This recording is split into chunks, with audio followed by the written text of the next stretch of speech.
Ajuste básico de hora e data do relógio Casio SGW300. No modo hora, você vai pressionar aqui o botão superior esquerdo, mantém pressionado até começar a piscar.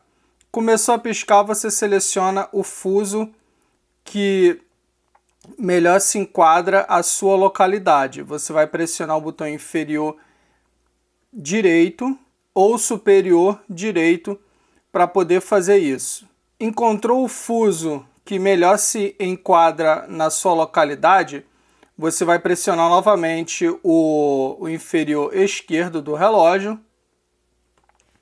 Ele vai indicar aqui, DST, para quem não sabe, é o modo horário de verão. Pressiona novamente, aí agora ele foi para o indicativo de 12 ou 24 horas. Você pode fazer a mudança pressionando o botão inferior direito. A mesma coisa vale para a configuração de horário de verão. Você pressiona o botão inferior direito para ativar ou não essa função. Agora você está no modo de configuração de horas efetivamente.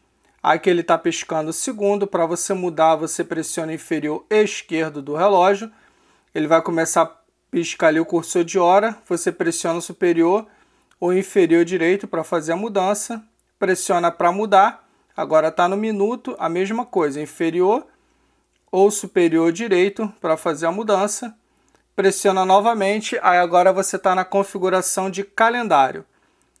Inferior ou superior direito do relógio para poder fazer a configuração. Agora você vai fazer a configuração do mês. É a mesma coisa, o superior ou inferior direito do relógio. Pressiona novamente. Agora você está no dia do mês.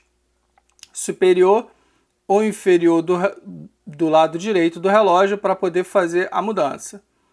Pressiona novamente, esse relógio aqui ele vai te dar a opção de você mutar, o relógio, ou seja, silenciar o som que é emitido quando você pressiona o botão. Pressionando o botão inferior direito você pode deixar ele ativo ou não. Aqui, Light Time, é o tempo que a luz do relógio vai ficar acesa quando você pressionar o botão de luz, Você pode fazer a alteração entre 1 e 3 segundos. Aqui é para você fazer a configuração da configuração de leitura, Você pode alternar entre Celsius e Fahrenheit.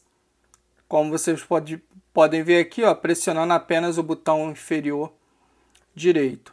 Pressiona novamente, agora é a unidade de medida do altímetro. Você pode colocar em pés ou em metros, pressionando o botão inferior direito. Aqui é o barômetro, É hectopascal ou mercúrio. Você pode botar ali também, fazer a mudança, pressionando o botão inferior direito. Feito todos esses ajustes, o relógio vai voltar para a tela inicial, onde fica piscando aqui o fuso que você selecionou. É só pressionar aqui o botão superior esquerdo e está feita a configuração básica do relógio Casio SGW300H.